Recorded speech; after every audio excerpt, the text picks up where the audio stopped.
All right, we've got quite a few people that just jumped on board, so welcome everyone. We're going to get started here in about one more minute.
All right, let's go ahead and get started here. So welcome everyone to today's webinar. Just want to do a little bit of housekeeping before I introduce our moderator for the webinar. Just want to point out that we are using the Zoom webinar platform to host today's webinar. So if you have any questions, go ahead and send those in through the Q&A panel. We had close to 10,000 people register for this webinar, so we're going to do our best to try and answer as many questions as possible. We are recording this webinar, so be on the lookout for the recording. I think we're also going to post it on our website. But like I said, make sure to send those questions in through the Q&A panel. We're going to do our best to try and answer as many as possible. We are also streaming on YouTube, so in case you need to, step away from your computer, you can always jump on mobile and cruise over to our YouTube page. But having said that, I'm going to turn things over to Janelle, who's going to be moderating today's webinar. So Janelle, go ahead and take it away. Great. Thank you, Raul. Good morning, good afternoon, and good evening to all of our attendees. Thank you for joining us today. I'm Janelle Rainey, Head of Product Marketing at Zoom, and I'll be moderating today's event. We're excited to provide you with another weekly update on all that Zoom's been able to accomplish as part of our 90-day plan and continued commitment and focus on security and privacy. Today, we're going to have Eric, our founder and CEO, walk you through the progress update on our 90-day plan. Then we'll turn it over to Oded Gal, our Chief Product Officer, who'll go into more details on some of the new product releases. And then we'll hear from Leah Kissner on encryption. Leah is a privacy expert and the former global lead of privacy technology at Google, and she's lending us her expertise on a consulting basis. And then we'll open it up for Q&A. With that, I'll turn it over to Eric. Welcome, Eric. Thank you, Janelle, and thank you all for your time today. I really appreciate it. As you know, we are continuing to execute on our 90-day plan, where we are dedicating the resources needed to better identify, address, and fix issues proactively. So before we get to our progress, I wanted to mention how thrilled we are to see a steady increase in the use of our platform. On April 1st, we announced that our daily meeting participants had increased to 200 million. But as of yesterday, we had over 300 million daily meeting participants. That's an increase of 100 million daily meeting participants, or a 50% increase in the last 22 days. Clearly, the Zoom platform is providing an incredibly valuable service to our beloved users during this challenging time. And we are thrilled and honored to be able to continue to earn the trust of so many enterprises, hospitals, teachers, governments, and customers throughout the world. We are also pleased with all of the progress we have made on our 90-day plan, which includes bringing a number of renowned experts on board to help enhance our security and the privacy practices. One of them, as Janelle just shared, Leah Kissner. You'll be hearing from her shortly. And if you look at the slide, on the left side of this slide, you will see the key initiatives we accomplished in this past week. This includes the release of several security features, including the customizable data routing feature we announced last week, as well as enhanced admin control on cloud recording password guidelines and voicemail PIN PIN requirements on Zoom Phone platform. We also enhanced the admins to link accounts to an organization in order to share contacts and made some dashboard enhancements as well. Audit will touch on all of this shortly. On the right side, you'll see what's coming up this next week, including announcing Zoom Client 5.0, which includes the many safety product features we've discussed before, in addition to encryption enhancement that we are excited to roll out in the next, before the end of May, as well as a reported user feature, which will enable hosts to take a quick action if an unexpected guest shows up to your meeting. All in all, I think it's clear that we continue to make incredible progress on our 90-day plan that help ensure the safety, privacy, and security of our platform is worthy of the trust you put in us. I'll now turn it over to our Chief Product Officer, Odette Gale, to take you through the product enhancements. Thank you. Thanks, Eric, and hello, everyone. Every week, we're making more and more progress with some great product changes that further enhance safety and security as part of our 90 days plan. This week, I'm excited to have several new ones to walk you through. First, as Eric mentioned, we launched the feature we announced last week that enables accounts to customize which data center region their account will use for real-time traffic. As of April 18, Zoom admins and account owners of paid accounts can, at the account, group, or user level, opt in or opt out of any data center region except for the region where their account is provisioned. After April 25th, China will be deselected by default. So users would specifically have to opt in to use China region data centers. This adds just another layer of assurance to our customers that users outside of China will, under no circumstances, have their data routed through China. We've also made dashboard enhancements that provide additional visibility to users on how the data is being routed. We know users want more visibility in how the data is being routed, so these features should provide additional comfort and control.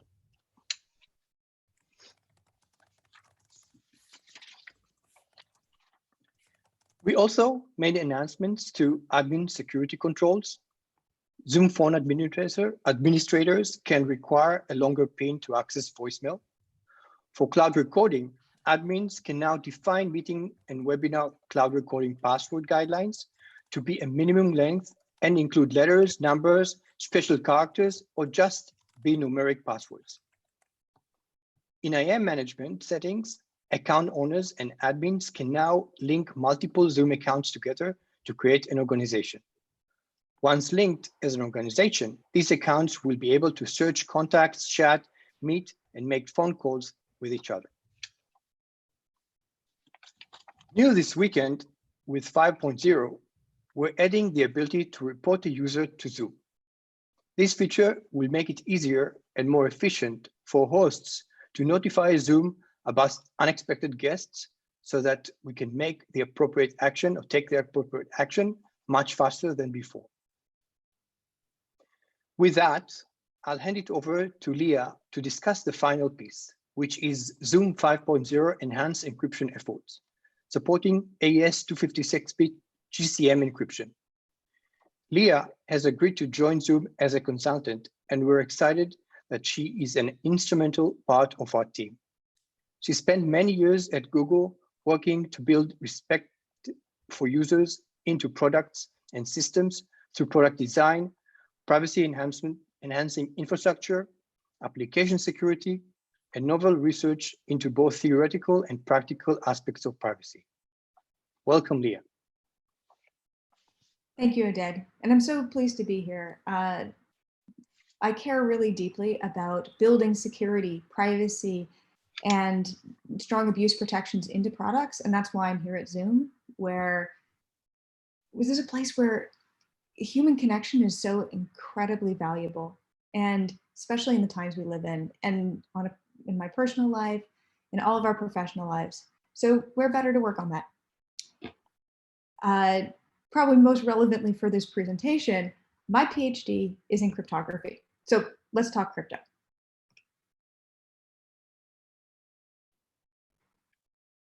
We're going to be moving our cryptographic protocol from using AES 256 ECB to AES 256 GCM.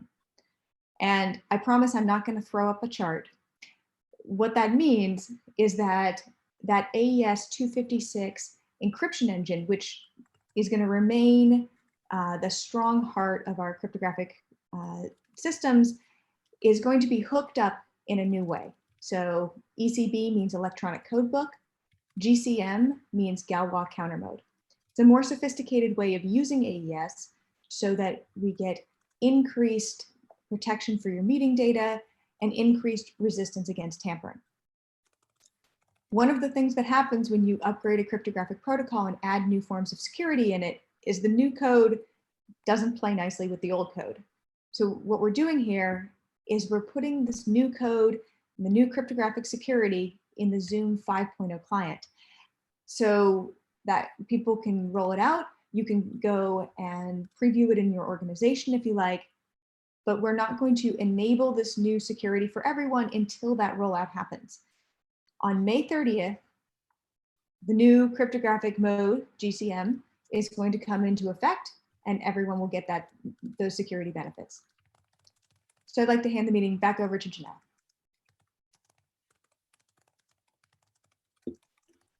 Great, thank you, Leah.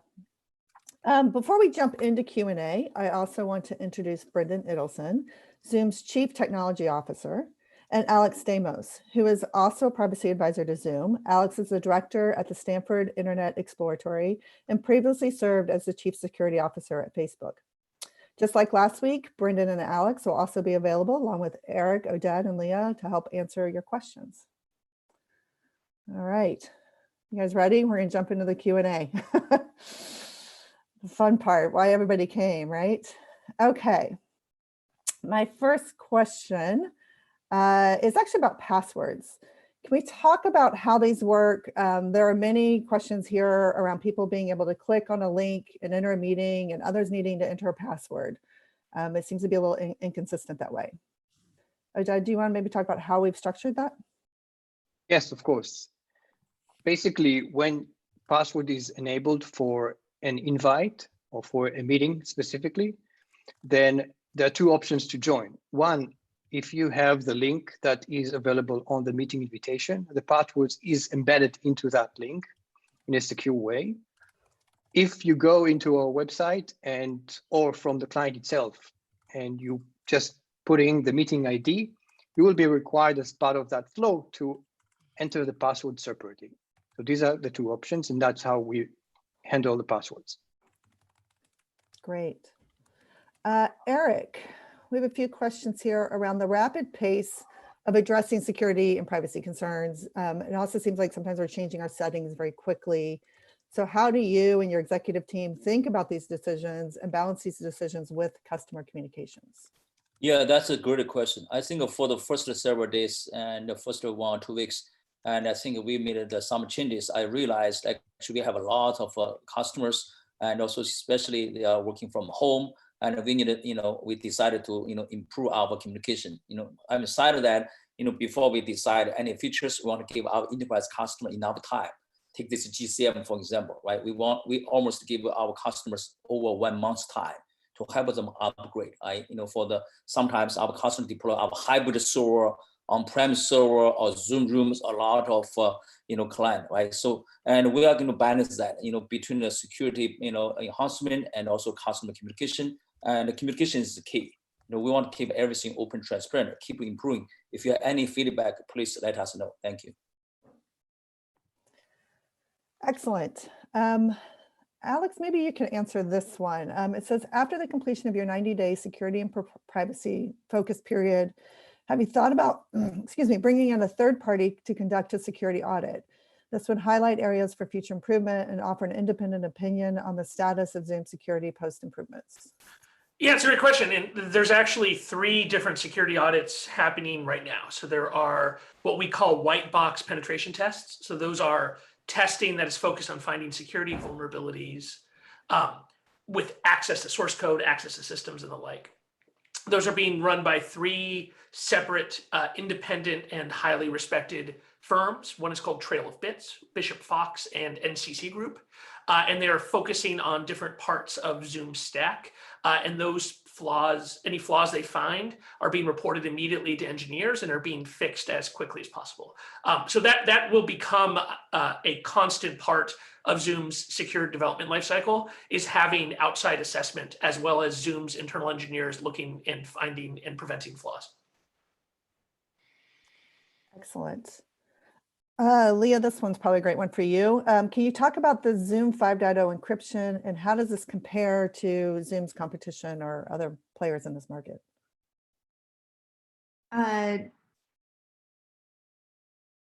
I haven't, I'm going to admit that I haven't looked at the cryptographic protocol details of every single one of the competitors, but everybody is using something that's reasonably along the same lines, generally a strong cryptographic engine, a mode that's like counter mode, usually probably counter mode because that lets you handle things like packet dropout. So I'm going to expect that in most ways that they're going to be very comparable. Great. Anybody else want to talk about that? Yeah, Alex says something. There we go. Yeah, I was just say, you know, for the most of, I've been looking into this as we look going forward.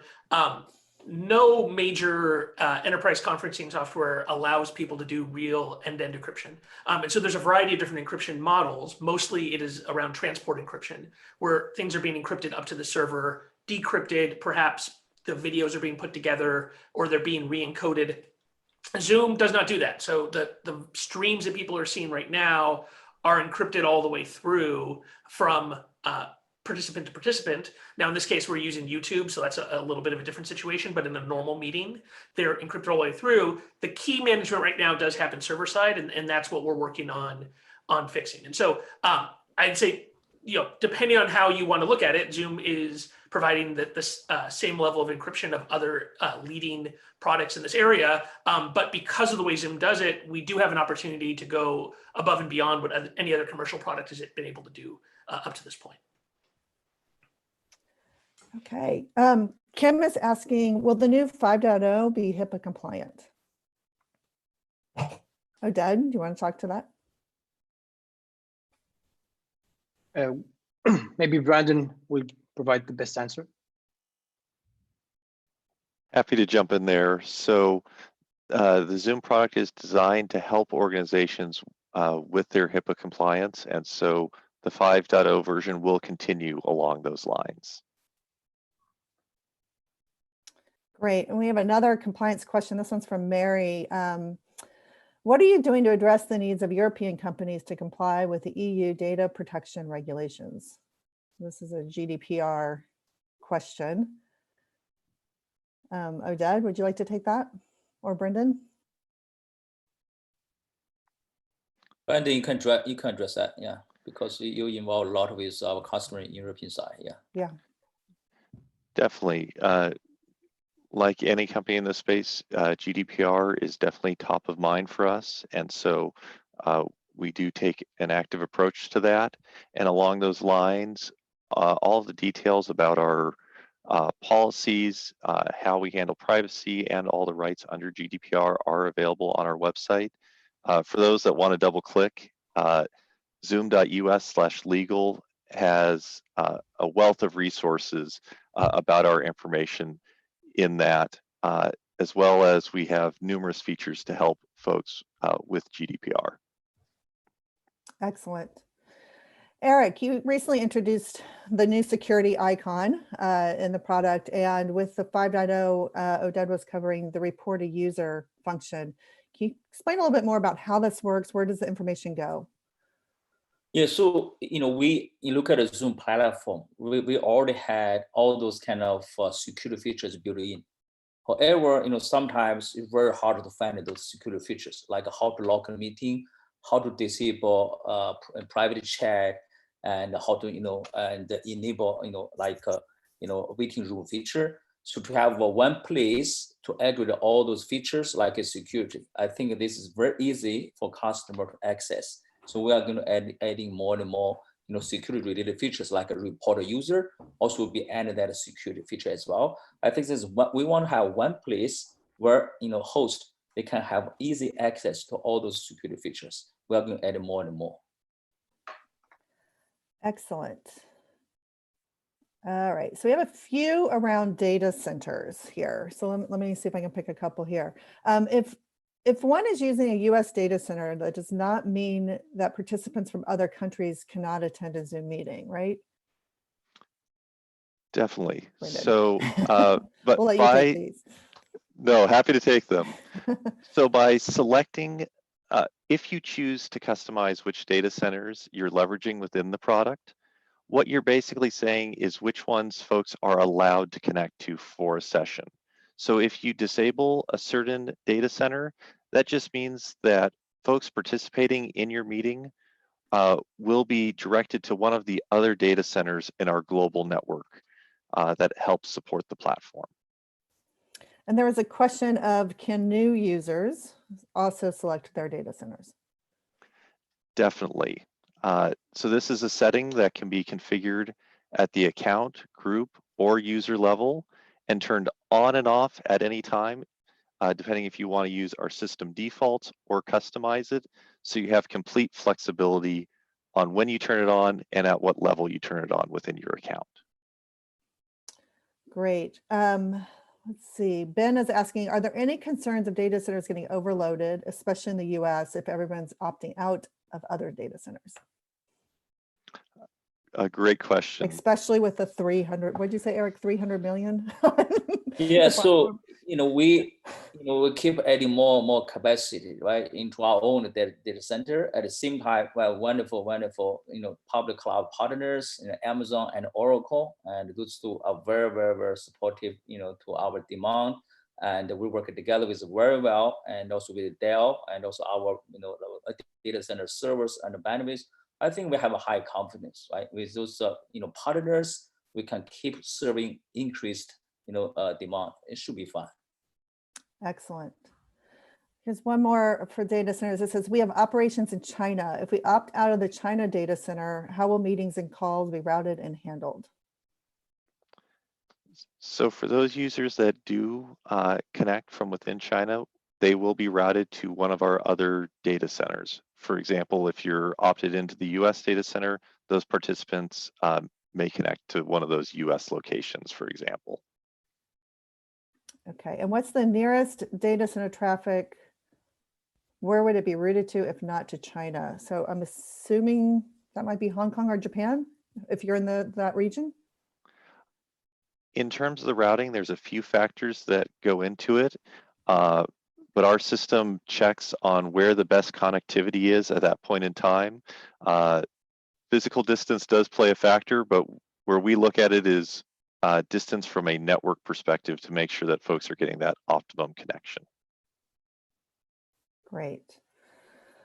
All right, there's another one on encryption. So Leah, I'm going to pop this one up to you. At what point is the data stream protected, encrypted?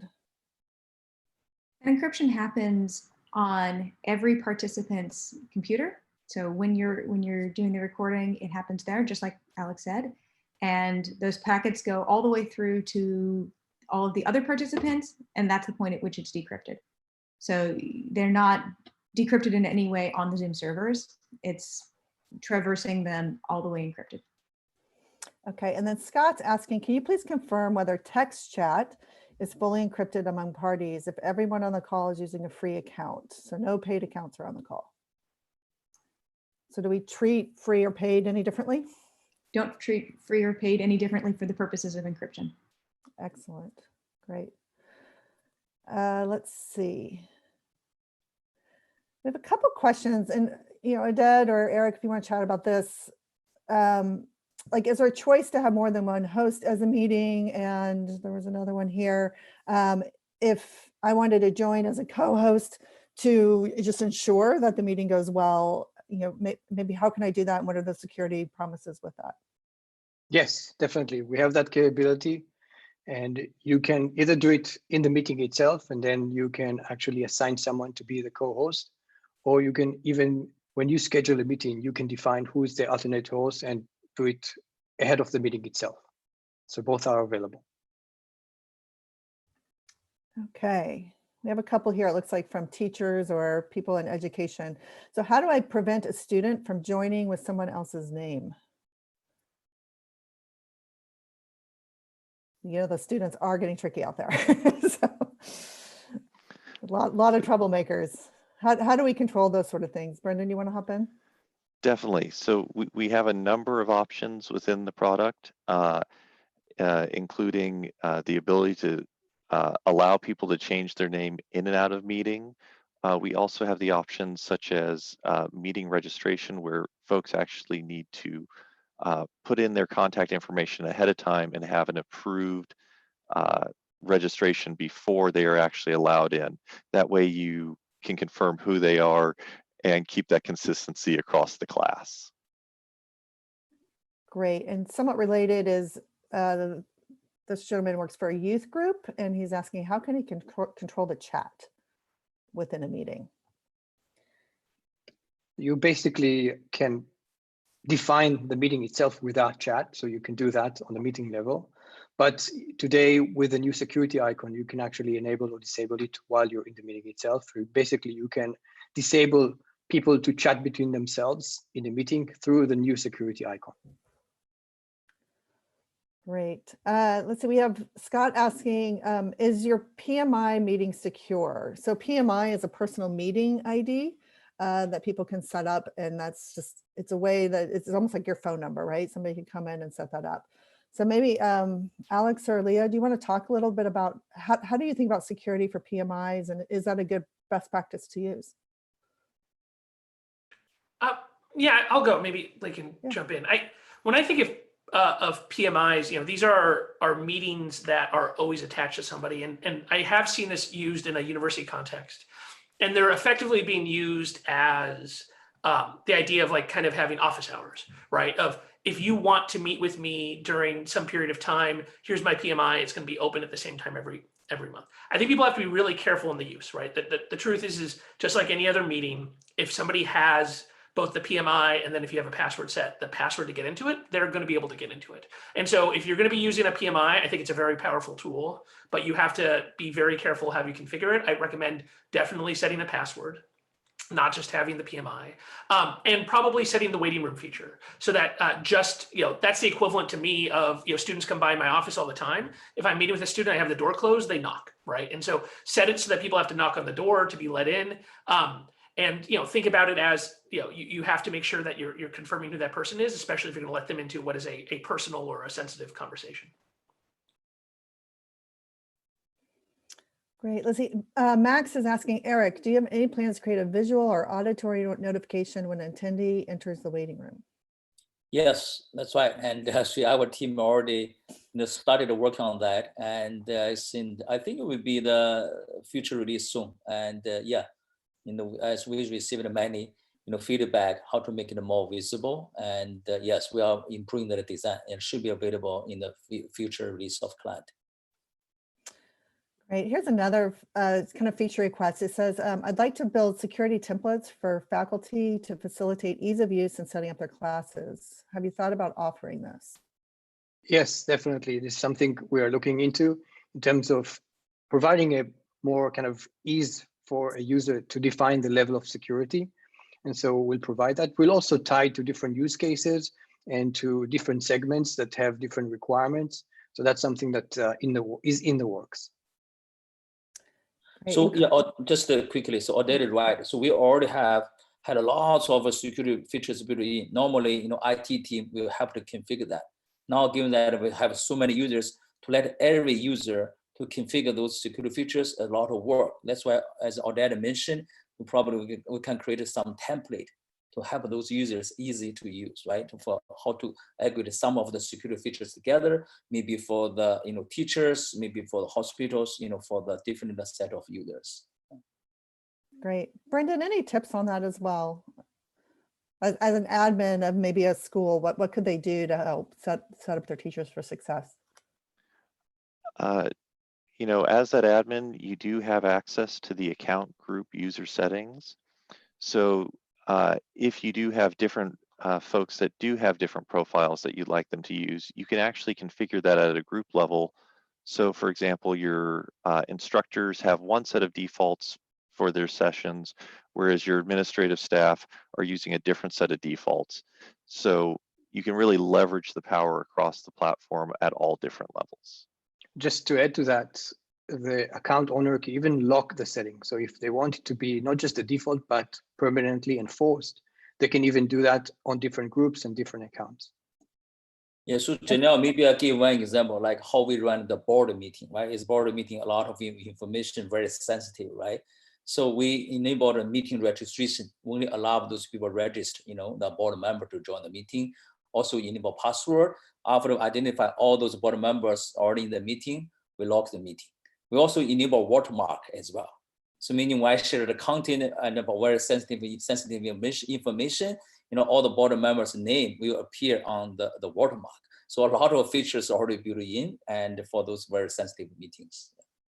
Yeah, the watermarks are really incredible. You have them both for the screenshot, right? So the visual watermark, but there's also the auditory watermark. So if anybody recorded that meeting and they played it back, say on Twitter or something, they could report that back to Zoom and we could find out who did the recording, who was your leak, right? Yeah, great. I love that. Let's see, Christian's asking, are there guideline documents available which describe best practices for configuring Zoom in a secure way? And Christian, there's a lot of great documentation. I encourage you to visit our blog, maybe our YouTube channel also has some great resources. And if you just go to our website, you're going to see on that hero image, there's a resource tab, which will get you right to a privacy and security page, which has quite a few guides. So if you need help, let us know, but there's quite a few resources out there as well. So thank you for that question. Let's see, this is related to the security and audit reports from third-party organizations. Will they be made available to the public? Alex, do you want to chat to that? So there will be some reports that are made available to enterprise customers. I think for the most part, the goal of these folks is to go and find bugs and get them fixed. And so bugs will be in security errata, for example, as they get fixed. But I don't think at this point that there's going to be any full reports that are released. Okay, Eric, this person has read an article saying that Zoom sells personal data. Can you please clarify if you sell data and what data do you sell?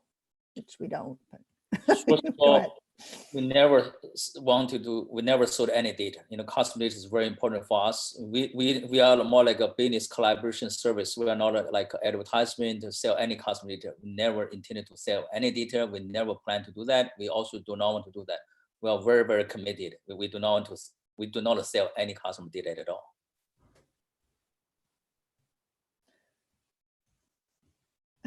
This was just a nice comment. Somebody said they were able to join the prom with their daughter over Zoom. So that was really nice. I love that. Let's see. With so many new users to Zoom, how will you keep your focus on the enterprise? Eric, do you want to chat to that? Yeah. So when we started, we started to building a solution to serve business and enterprise customers. Always, I think, our core priority. Having cited that, when we work on enterprise customers, we have all those kind of a security feature already built in. We're going to keep improving that, and also after the 90 days, also based on enterprise customer feedback, we're going to add more and more innovations as well. For now, given that we have so many first-time users, K-12 schools, and they do not have IT team, we need to focus on more and more on privacy and as the audit mentioned, I created an easy template to make sure let those users easy access to those security features. I do not think there's a conflict. For now, it's just how to support during this crisis, how to double down on privacy, security, support first-time users is very important. And enterprise customer still is the most important, in the future. And we are still going to allocate more and more resources on security and also the innovations, and that's our focus. Great. Let's see. How do you nonprofits sign up for plan? Where do they go, and who can they reach out to? I think I could take that one. You can go to TechSoup, and you can sign up for Zoom with a nonprofit there. Let's see. Can you describe the differences between a webinar format and a regular Zoom meeting? There's a lot of people who can talk to that one. Oded, why don't you take this? Yeah, sure. Conceptually, the difference between a meeting and a webinar is that a meeting is everyone is interactive, everybody is sending video back and forth, while for a webinar, it's a small group of people that is sending to a larger group of people in a one way. So what we call is a panelist, like we are, and you guys are the attendees. We are sending the video back and forth while the attendees are just receiving that stream. And there's a lot of controls around that for the organizer of the webinar to control who is a panelist and who is an attendee. You can move people from one group to another. You can control that in a better way that you can in a meeting because of those types of kind of media streams. That's the high level aspect of it. There's also a lot of other pre-meeting configuration or pre-webinar where you can have more capabilities around it. There are some features that are specific to webinars. So there is some difference around the feature set, but the main concept is the ability to have more of an interactive session for a meeting while it's more of a one-to-many in a webinar. Yeah, I think it's a great question because we do have large meetings. I go quite large, but you know where I think I really see the real differences are if you get back to the use cases. So it's if you want to run your town hall or all hands, you know, having that control might be really important. Of course, there's the marketing webinars and as well as virtual events that people may be running on webinars. But there are quite a few differences. You can also visit, we have a blog on that. Just go to our blog, explore blog, and look for meetings versus webinars. And it'll get down to some of the detailed differences. Eric, are you planning to develop interpretation features with more languages? Yes, we are. Actually, the infrastructure already is there, right? You know, just to make sure, you know, we can support localized language, and if based on the customer feedback, you know, we can easily add that. It's not very hard because infrastructure already is there. Just based on demand, well, how to prioritize that? Yeah. Great. Similar question of can you turn on closed captioning? Yeah, the closed captioning is available. It's basically you need someone to be able to type in the closed captioning, and you can assign someone to do that. And that's available today. And Oded or Leah, maybe you want to take this. Can the 4.6 and the Zoom 5.0 clients interoperate? Yeah, so what the plan that we have right now, as Leah mentioned, is we are releasing the 5.0 with the ability to support both ECB and GCM. But by the time of, you know, end of May, May 30th, we will stop supporting the ECB anymore. And then you will have to upgrade your client to be able to join a meeting at that time. Basically, the answer is, for now, those two clients can talk to each other, but by end of May, they will not be able to. Okay, so this is also a question. So if only some of my employees upgrade to 5.0, let's just make sure we're really clear on this. So right now you're fine, right? But on May 30th, it's going to prompt everybody to upgrade. Correct. Is that correct? Yes. And then that was the same question. Is Zoom going to push the new 5.0 client? Yes, once we release it, you'll be able to upgrade it on a prompt update, but by May 30th, it will be a mandatory update. Okay. A question on the waiting room. It's more of a feature request. Will we enhance the waiting room feature so you can talk to an individual to make sure they are who they say they are before letting you in? So right now, we're kind of looking into adding those improvements. The idea at this point is that we don't want to have interaction between the waiting room and the main meeting because of security reasons. but we are looking into finding ways to do it in a very secured way. And so as we continue to develop the waiting room, we'll be able to do that. Excellent. When you do releases, do you do a README file with each version update? Yes, correct. We do have a release notes section on our website that you can go, and you can either look at it by product or you can look at it by date. Both are available now. And so I encourage everyone to go to our release notes page on the support website and explore that. And you recently added a new thing on that page, a new follow button, correct? So you can follow, yeah, and you can kind of subscribe to the release notes, correct. Excellent. Let's see, there's another question about documentation. Is there a blog that details all the changes being made? So our blog posts do go out following every release, documenting the highlights of the release. If you want more details, I do suggest you go to the release notes on our support site to find that. Another question about HIPAA. Do you provide a BAA agreement? And what would I need to do that? Brendan, do you want to speak to that? Be happy to. So yes, we do provide BAAs, and to engage in that, we recommend reaching out to your account representative, and they'll be happy to walk you through the process of that paperwork. Thank you. And Alex, this is a question about our bug bounty program. What do we have in place and what are our plans for that? So Luda Security, which is a consulting company that specializes in vulnerability management and bug bounties, is currently doing a very wide-ranging review of how Zoom handles incoming bugs. And so I'm not going to step on their toes. I think they'll have some things to announce soon, but there's going to be a vastly expanded and improved bug bounty program that will be coming out shortly. Excellent. This question's for Eric. It says, what security patches have been implemented to secure the Zoom app on Windows and a Mac? And can meetings using Zoom with confidence that, can I meet with Zoom with confidence that everything is secure? Yeah, absolutely. I think, early April, I think we fixed like a Mac installer, that is a security issue. Also fixed the Windows UNC problem. And I think others, just some enhancement. As I mentioned earlier, there are so many security features built in, and please look at our blog best practice or deep dive on looking at all those security features. As I mentioned, meeting registration, watermark, local meeting password, meeting room, and a lot of features, specifically built for the enterprise in very secure, very sensitive meetings. And yeah, so I just, I think all the features are already there. Yeah, it's pretty secure. Yeah. Excellent. I think that's kind of a theme I'm seeing in a lot of these questions. Just, is my meeting secure? We have virtual classrooms. How do I make it really secure? Maybe we just do a quick roundtable of like, what is like your top tip to make sure the meeting is secure?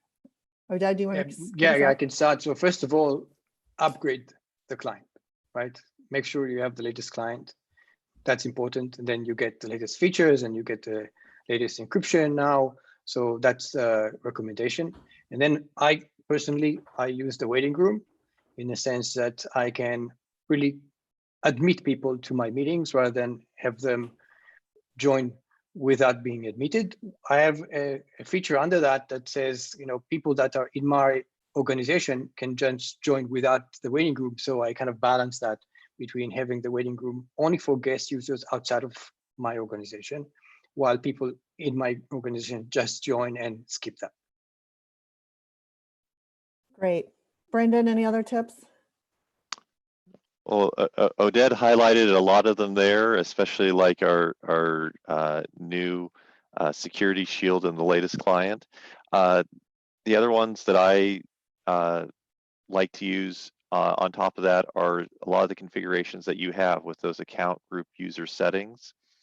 For example, the ability for your internal organization meetings to say only authenticated users can join. So if you want to keep it internal, you can make sure that it is only your folks that are connecting to that session. And that's just a checkbox that you can put in. There's also the items such as meeting registration, which is another great feature on top of the other compliments that we've outlined. Yeah, Janelle, I Great. probably can add one actually. Normally, for my meeting, after 10 minutes, I just log the meeting. And they all know that. The better to join the meeting, before that. Otherwise, I like to log the meeting so they cannot join. So It's a good way to keep everybody on time too. Yep. I like that. Alex or Leah, any other tips? Go ahead, Leah. If you don't have passwords turnn on your passwords. That is the very top one where you should start after you upgrade your client. And with that, you should probably making sure like your PMI and any of your recurring meetings have those passwords on too, right? Sure. Yep. I was just going to say, I think people just need to be very thoughtful about when they use Zoom in situations with strangers. I think that's where a lot of the bad disruptions have come from, is that they're configuring the product in the same way they might for a trusted group of people, and then inviting 50, 60, 100 people or throwing the link up on Twitter. And Zoom has the ability to support that, but you just have to think about, be careful about going through the unchecking boxes, checking the right ones. And Oded's team is working on ways to make that easier for folks to configure it all at once. Great. And then there's a few questions in here from various different countries saying, oh, the police has warned against this, or, I've heard there's an FBI warning. What's really the real warning around that? Eric, do you want to speak to that, or Brendan? Yeah, Brandon, go ahead. Actually, we do, working together with the law enforcement even before, right? So yeah, Brandon he's in charge of that. Brandon, probably you can share with us what we did before and what's our best practice to work together with the local law enforcement team. Definitely. I think what folks are seeing out there are more so, referencing what Alex was mentioning. There are meetings now that folks are running that may be more public than folks originally intended.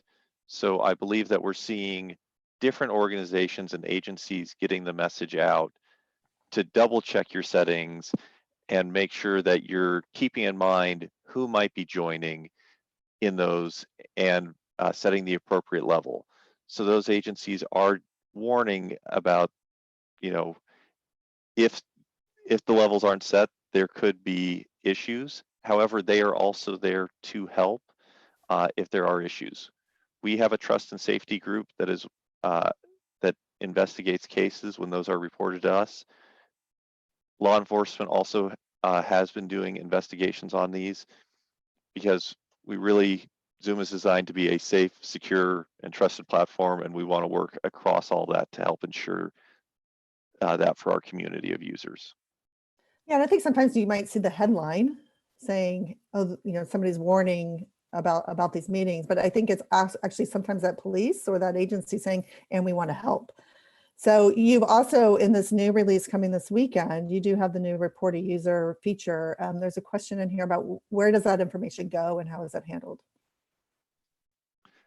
So that report a user feature goes immediately to our trust and safety team within Zoom that will then conduct an investigation and take the appropriate actions based off of what they discover in that report against our acceptable terms of use for the platform. Thank you. Great. Let's see. Patrick is asking, in the new version, can we erase some select messages in the chat? And I don't believe that's in this particular release, but Oded, is that on the roadmap, or Leah? We can look into that. Okay, excellent. I've seen that a couple of times in the Q&A. There are a lot of Q&As in here. Let's see. What role does the lock feature play in a Zoom meeting if you have on waiting rooms? So how do those work together? Yeah, I can explain. Basically, it's different in the sense that with a waiting room, you will be prompt every time someone joins, and you will need to address and admit people while you're in the meeting. While lock is a permanent change where people just cannot join the meeting and they will be told that the meeting is locked. So it's from a use case standpoint, if you're really in a meeting and you don't want to accept any more participants and you want to be really feel secure and not bothered, you should use the lock meeting, while the waiting room is kind of an ongoing feature. Excellent. What's the difference between Zoom and Zoom for Government?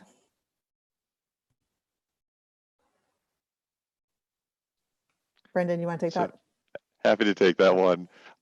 Zoom and Zoom for Government, we run those in 2 different cloud environments. The Zoom for Government product is run out of a cloud that is designed to comply with a number of federal guidelines specific to the federal government and their use case. For that specific cloud, they are run only out of data centers within the United States. And here's another feature request. Can we add a feature to disable virtual backgrounds or force a certain image to make sure it's appropriate? Yes, definitely. This is something that we are working on so that the admin can, one, provide a set of approved background images or completely disable that. Great. There's a question here about, can you explain the language interpretation working and how we're using that today? So if you are listening in English, you may not realize this, but we are actually translating this with live interpreters all at the same time. Doug, do you want to talk about this feature a bit? Yes, definitely. So in the product, in the webinar product, we've added a new role that is called an interpreter. And the idea is that you can actually invite interpreters to join the meeting, and they will be put in that special role where they can interpret in real time what is said in the meeting. And it will be the voice that will be heard based on the attendee choosing the language. And from an attendee standpoint, once I choose that language, I will hear the interpreter voice in 80% volume, while the original voice of the participants will be in 20% volume, so that you can actually listen with the language that you chose. I think the idea behind this feature is really to help run such a meetings that have, or webinars that have different people with different language requirements in a much easier and better way. You still need to take care of the logistics of having those interpreters, but from an end user standpoint, it's very easy to just click and choose the language of your choice and listen to it in that language. Great. And a little bit related to that, you said you have to set this up. There is a question here about running large webinars and do we offer event support? We do have a team that does support. As you can imagine, they are very busy right now. So I also encourage you to check out just our events page. Raul and Kristen and team, they're running webinars constantly, and it's a great place to get your questions answered. A lot of great topics in there as well. Let's see, there's a question about virtual backgrounds features and do they require more bandwidth? How do you set them up and how do you do backgrounds? Eric, we never have a meeting without people asking about virtual backgrounds. So maybe you want to talk about these a little bit. Yeah, sure. Actually, will not cost any more bandwidth, right? So only the limitation is from some very low-end machines, right? Only with minimum of the CPU, we do not support that older machine. And other than that, actually, the impact is is very, very minimum. So, and you also supported the image virtual background and also video as a virtual background as well. Great. Do you have a favorite video that you like to play? I do. My favorite player, Andre Iguodala's, the NBA video. That's my favorite. So excellent. Let's see, when you're using webinars, can you stream to YouTube or Facebook? And yes, you can. Right now, we're streaming to YouTube right now. So you can do that. You can set that up and really broaden your audience. What you won't get is any registration or information. And of course, they're not participating in that Q&A panel, but they could be putting questions in those comments on the social media platforms. Eric, this is definitely geared towards you. A great question. Where do you see the company in 5 years? Oh, that's a great question. I think normally we look at it 2 or 3 years out. 5 years is very long, but ultimately we would like to transform our business to be a secure first and a frictionless collaboration service. And we truly believe video in the new voice and video communication very similar to the phone service will be used everywhere, office and home, anywhere with any device, the same consistent experience. I think that's what we are going to focus on, and not only for video, but also voice is part of that. That's why we have a phone platform as well. I think is the market, the potential is huge. And imagine the phone service over the past 100 years. Essentially, we will replace that with a video service, and that's our priority. That's our focus. I think that's wonderful. And I think a lot of people are also thinking about how do we get back to the office? And with that, there's going to be a balance of people working from home and in the office as well. Where do you think our product's going to play into there? Because you have rooms, you have phones, you have meetings. Could you talk a little bit about your vision there? I think everywhere is office now. Everywhere is home as well. I think the boundary between the office and home and being on the way is not that clear anymore. So meaning that you can use any device anywhere with very consistent experience. I think give the people more flexibility. I think that's that's a vision, and we are going to focus on that. And this pandemic crisis essentially accelerated that vision. So. Yeah, it's a huge opportunity ahead of us. Excellent. All right, we have 5 more minutes. So we have a couple more security questions in here. Is the Chrome extension also being updated to keep pace with the desktop client? Oded, do you want to talk to that? Yes, for sure. We will update that as well. And both, the web client and the Chrome app itself. Correct.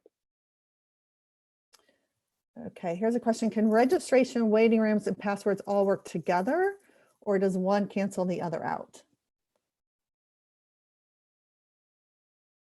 And yes, they can all work together, but whoever wants to jump in and maybe explain that a little bit more. Brendan, do you want to take that? Definitely. So that they can be used in combination. And the way that I think about it is it's really using multiple layers of security for your meeting by leveraging all of those technologies together, so that folks that don't have all the information can't get in, but someone that has sent the invite, they already have the link that has the link with the password, so they're able to get in.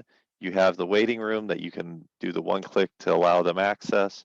So really it's a layered approach to enhance the protections there. Excellent. A question about breakout rooms. How do you monitor them, and can you share content as a host to each breakout room? Oded or Brendan? Well, the breakout room allows you to define different groups, and it can either be organized and arranged by the host of the meeting, or it can be kind of in a random way. While people are in the waiting room, you can message those groups separately, but in terms of screen sharing, that's kind of separate. So they have to come back to the main meeting to see the shared screen.